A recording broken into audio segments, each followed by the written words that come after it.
Hey, good morning, everybody. It is great to be back with you all. Phil Friedman here from Friedman Adventures with the morning briefing. Gorgeous day here on the beach in Southern California in the early morning hours of Thursday.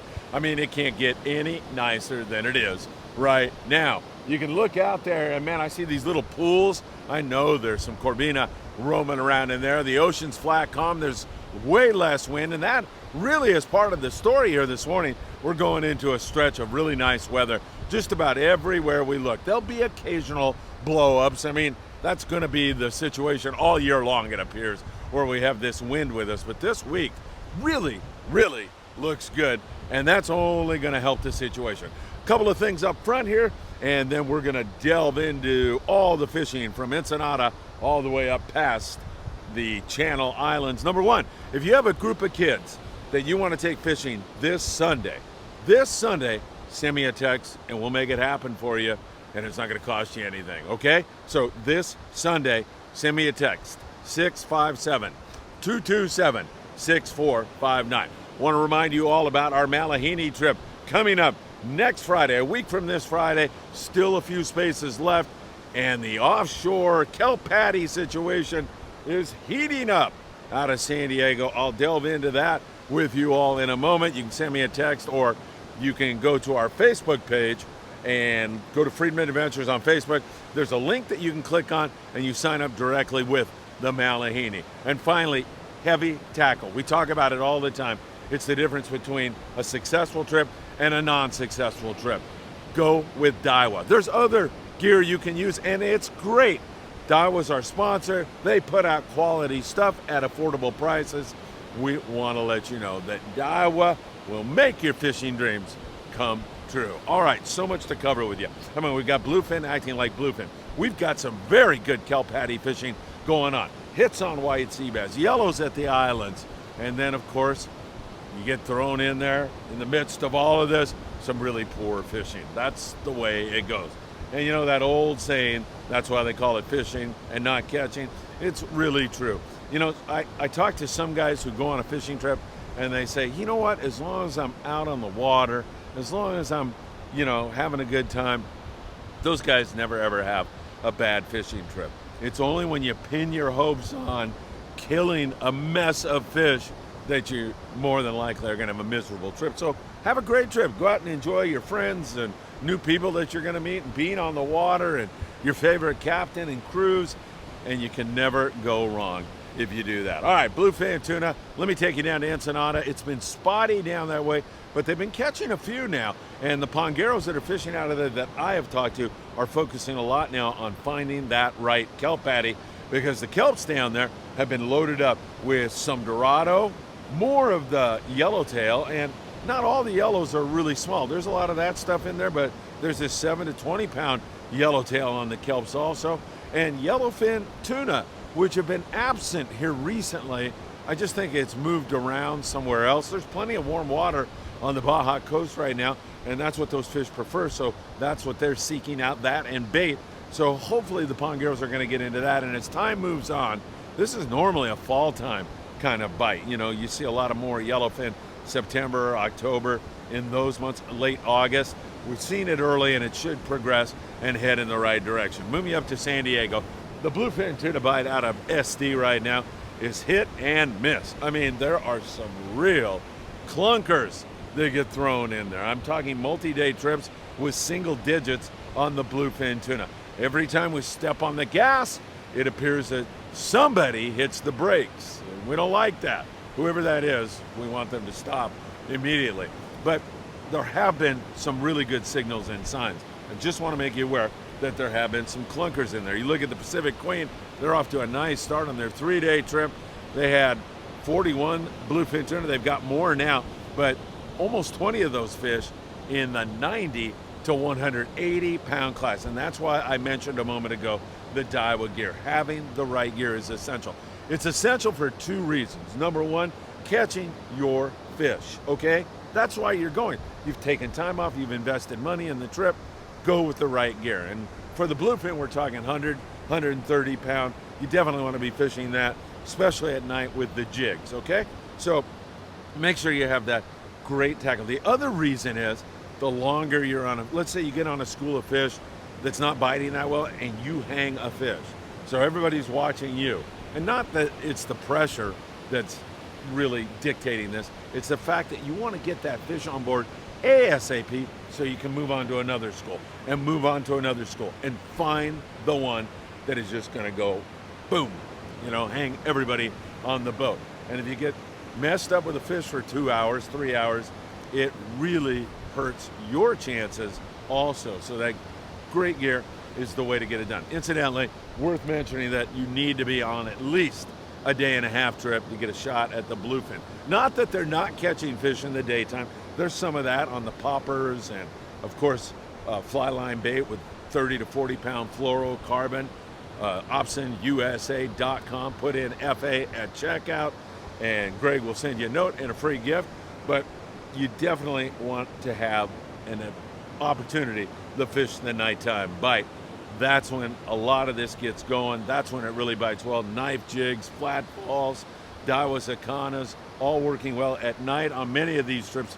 Recently, at least, it's been that 300 to 500 gram lure that has been working best of all. I know Matt Schlurf was on the Spirit of Adventure, a good friend of mine, with his 2 boys the other day, and they had a magnificent, awesome trip on board the Spirit.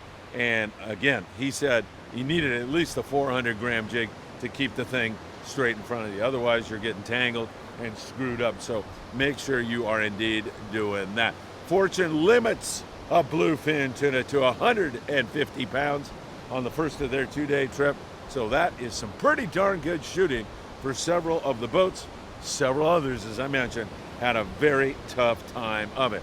All right, let me turn our attention to kelp patties, and on a selfish level, I'm happy to see what is going on because we're going to be on the Malihini a week from tomorrow, and that's always a fun trip. 6 a.m. to 6 p.m. We'll more than likely be offshore. I'm not sure. We could fish the islands. Bill will let us know as we get a little bit closer to that date. But boats are finding really good hits on the kelps right now, the best of the year. That doesn't mean that guys are missing. You have to find the right kelp. But the Grande has been finding the right kelp for the last couple of days and doing really, really well. And, some people think it's luck. I guess there's a little bit of that in it, but it's a numbers game. It's finding many, many, many kelps, and one of those is going to be holding. The more you find, the better your chances of finding a really good kelp are. And the way you do that is by working hard. Somebody's up there upstairs in the bucket, if they have a bucket. If not, guys are glassing, they're working hard, they're looking, they're talking on the radio. All of that goes into it. You walk into a wheelhouse, somebody's got their feet on the dash and they're BSing with the guy next to them. Those guys are not finding the kelps, I'll tell you that right now. And the Grande has been finding them here recently. Grande, 36 guys, 100 Yellowtail, 1 dorado, 1 Yellowfin tuna. That is some good hitting, I'll tell you that right now. The Mustang was doing their thing yesterday, going from kelp to kelp, catching a few fish here, a few fish there, until they found that last kelp that was the golden kelp, and it was loaded up, wide open limits on the Yellowtail. Most of those fish in the 8 to 20 pound class. They had fish to 25 pounds. Really nice shooting going on there. As I said, there are dorado around, and that Yellowfin, while it's kind of out of the picture right now, could enter back into the picture at any point in time. But what a nice hit for the Mustang, no question about it. Liberty, 35 guys, 83 guys. Sounds like the old days on the Searcher when I was working. 35 guys, limits of Yellowtail, 3 bluefin tuna, and 4 dorado. There is some bluefin mixed up with it. I would definitely bring your heavy tackle if you have it. As I say, that bluefin is spread everywhere. We've seen it up towards Santa Barbara Island, at Catalina Island, at Clemente, down the Baja Coast. It's everywhere right now. And if you encounter the really big stuff, you're going to need heavy tackle. More than likely, you're not going to encounter it on a 3/4 day trip out of Long Beach. But you just have to go back to the Enterprise here recently, and they had a 120 pounder. So definitely want to have some heavy tackle. If you have some poppers, those are fun ways to get a bite on those foamers. Sometimes you'll throw that popper right in the middle of that foamer, take a couple winds, and bam, those bluefin will jump on it. And if you get to see it, you're blessed, because the visual of a bluefin coming out of the water and blowing up on that popper is something you will never, ever forget. So fingers are crossed, and that offshore situation's really good right now. Getting in the water quickly on a kelp is really important. So pay attention when you'll get plenty of notice. The captain's going to say, I see a kelp. You're going to start rolling up on it. Fluorocarbon is a must. I would go with 25 to 30 pound fluoro. That'll work really good. Choosing a good hot bait is really essential to you getting a bite. So it's not just getting in the water first. It's taking your time, getting that hot bait, choosing the bait at the appropriate time.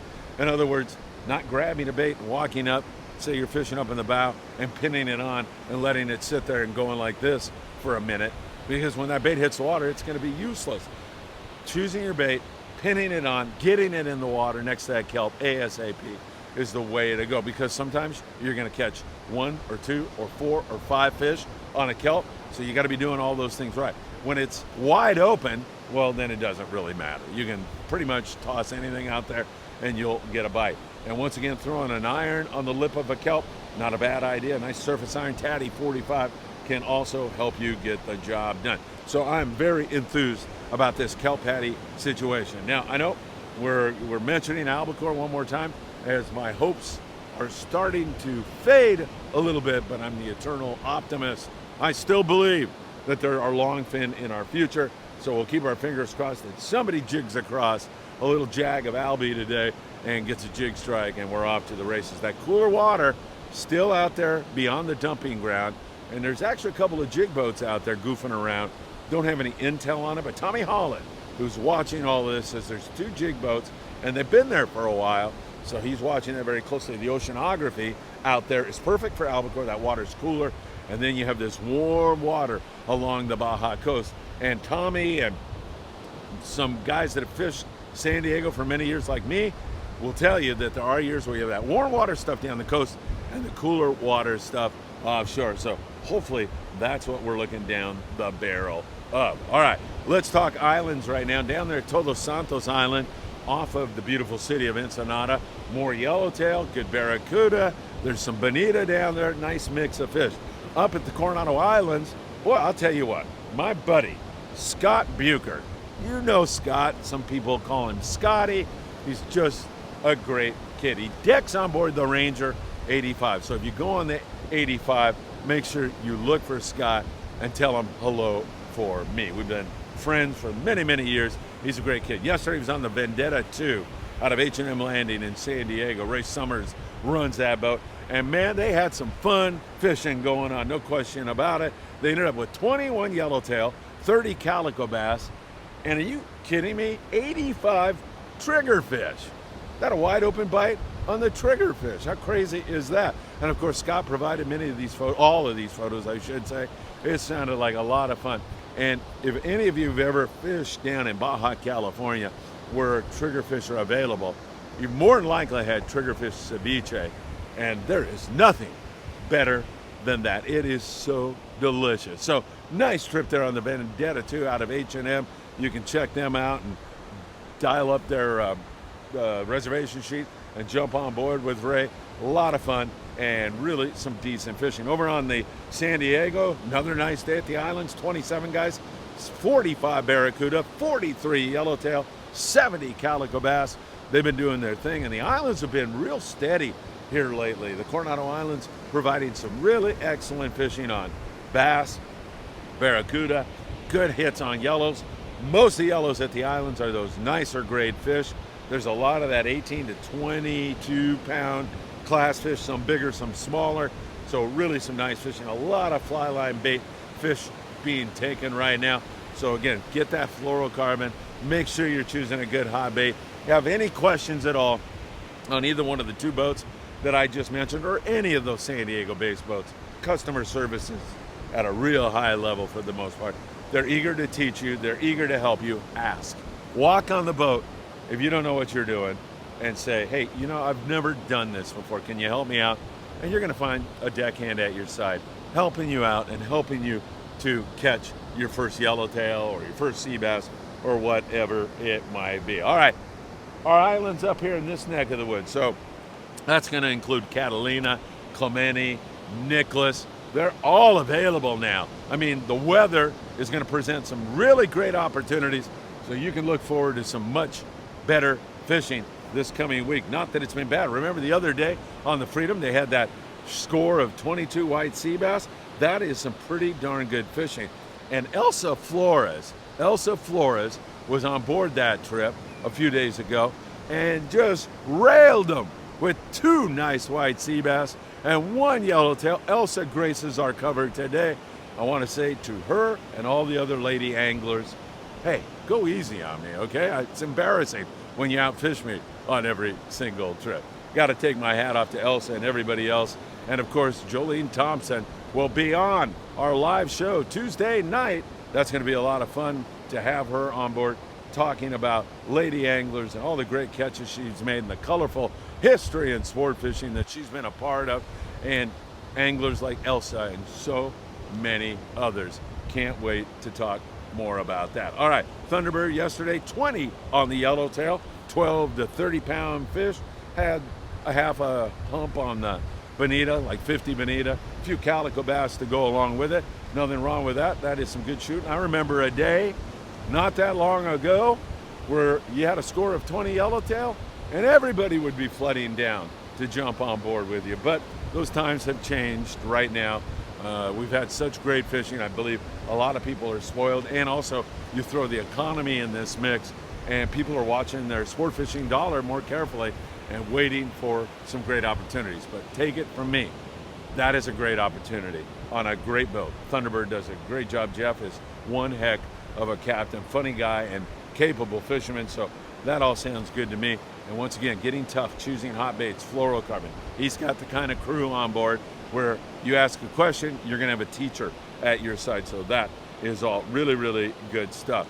And we will be keeping our eyes on Nicholas, because that's been the site of a lot of sea bass, and you got to think that's going to turn on. We got that big bright full moon, grunion runs going on, a lot of tidal movement, lots of stuff can happen during these time periods. And as I've mentioned previously, there's a lot of fish movement sometimes, so we'll keep our eyes on that. Up in the Channel Islands, some guys are slamming the white sea bass, and we've got an incredible window in terms of weather here right now. So I got to think they are going to keep hammering. Not everybody gets limits, and in fact, there are boats with single digits on the white sea bass. But what a bite. Several boats with limits. The usual suspects are all over it, like the Endeavor up there out of Ventura Harbor sport fishing. My good friend up there, Tucker, just keeps doing it on a regular basis. The Aloha Spirit, the Mirage, I hesitate to mention so many boats because I'm leaving guys out. There's a lot of guys up there doing a great job, and the epicenter of white sea bass fishing, not only this year, but the past several years, has been those beautiful Channel Islands, and that should continue here as we go along. 10-ounce torpedo, dropper looping it is a good way. However, other guys like Steve Bermudez mentioned to us that he was fishing a 3-ounce lead head, tossing it out as far as he could, winding it back slowly, dragging it through the sand, sometimes getting it up off the bottom. And he said he covered ground and got a limit of sea bass within an hour by doing that after getting no bites on the dropper loop. But the dropper loop can be super effective at times. The other day, of course, on board the Pride out of 22nd Street Landing, guys were peeling dead, stinky, dried out squid off the deck of the Pride, pinning it on a hook, dropping it down, and getting a bite. So sometimes it gets pretty insane in that neck of the woods. They even caught fish on the surface island, which is pretty darn special. So we are loving that. Catalina Island, you know, it's okay out there. You get a shot at the yellows, like the Native Son had a shot yesterday out of 22nd Street Landing. They went 0 for 4 on the yellowtail, but they had a shot. They see them, they're boiling around. Other boats that are fishing over there, Enterprise, Pursuit, all these guys are seeing yellow. Some of them are getting a few. You would think we'd get a big hit on them one of these days, but hopefully that will be right around the corner. Been some decent fishing, but most of the time what you're looking at is calico bass, a lot of shorts, some legals. You get some barracuda, some bonita, all of the, you know, that 3B kind of a thing. That's been the situation there. And you're gonna have gorgeous weather for the week to come. So it looks good for this weekend. It's gonna be absolutely gorgeous. You know, boat pressure, goes up. Sometimes that has an adverse effect on the bite, but it looks pretty darn good to all of us. All right, taking you up the coast. It has been not the most wide open bite, but we're starting to see some barracuda. Monte Carlo had some fish. Other guys are starting to get a piece of it. This could erupt this weekend. I'm looking for this Long Beach, San Pedro area maybe to pop really hard on the barracuda, because we see it all up and down the coast, down there in Ensenada, around University Point, and other local zones. There's a lot of barracuda up and around San Diego. Some gar is playing around there. Short calico bass, a few legals. Also, we're not seeing any big sand bass migration this year. We saw some good early sand bass fishing up here out of Long Beach. It was with squid on structure, so it doesn't suggest that there's going to be any kind of a big migration of sand bass. But we do have fish on the spots that you can pick off. And again, you're fishing bass, you need to go with light line. You need to drop down to lighter fluorocarbon. You drop down to 12 pound when you're fishing calico bass, sand bass, you're going to get way more bites than the guy next to you. So keep that in mind. Moving you up the coast, up there, the Island Spirit out of Ventura's had some good local fishing. Most of the time spends his early morning hours along the beach catching whitefish and sheep's head out of Ventura Harbor sport fishing, and shoots over to the islands where there's a lot of barracuda. I mean, you see it everywhere, and it loves to bite on the surface iron. So bring some Caddy 45s with you, and you'll have an absolute ball, as my friend Jeff Yeomans from the 540 Slingers Club will tell you all. So that looks good. In terms of the surf, buenos dias, my friend Valentino going by. In terms of the surf, as I mentioned, it's low tide here right now. During grunion runs, one of two things will happen. Sometimes you'll come out here and you can't get a bite. And I surmise, it's just a guess, no science here, those little devils are all full. They've been gorging on grunion all night long. And then other times, it's freaking wide open. And I surmise, the exact opposite here, but I surmise from that all that grunion has brought all these game fish up on the beach. Game fish, I'm talking, not catching a ray. I call a yellowfin croaker a game fish when you're fishing the surf, because they are fun. So one of two things is going to happen. You're going to have great weather. Fish the low tide, like right now, you can catch corvina and halibut. Lucky crab lures are a great way to get a halibut, but chrome crocodile will also work very, very well. And then also, as you move up and down the beaches, just visually spotting those corvina is a great way to go. I know there's been more spot fin croaker here recently around Bolsa Chica and here in Surfside. Those are going to be on natural baits. You can get those at Big Fish Bait and Tackle in the beautiful city of Seal Beach, or you can dig up some sandworms. Although, I will tell you, Eddie Leland and I were out here in the wind yesterday afternoon, and I couldn't find a sandworm to kill me. I didn't give it a lot of time, and I had no shovel. It was with my hands. That's a little bit more difficult. But Eddie goes, man, I can't believe there's no sand crabs here. And I was way up on the beach, where the grunion are laying their eggs. That's where the sandworms feed. And Eddie no sooner said that, I was digging down. I was about 2 feet down, and I popped up with this great big sand crab. I said, here, give it a shot. So he walked out and fished in about 18 knots of breeze blowing in his face for, maybe 30 seconds, and said, I'm over it. And so that was it for us yesterday. But now it's looking good. We're going to have some nice weather, and hopefully things are going to get going. All right, everybody, don't miss the Malihini trip. That's going to be next Friday. Don't fish with inferior gear. Daiwa is right there for you to help you make your sport fishing dreams come true. And we will, of course, be watching it all for you very, very closely. Have a great day. Thank you for the thousands of you who are tuning in to the morning briefing every day. I can't thank you enough. We'll see you really, really soon. Have a great day, and take good care of yourselves.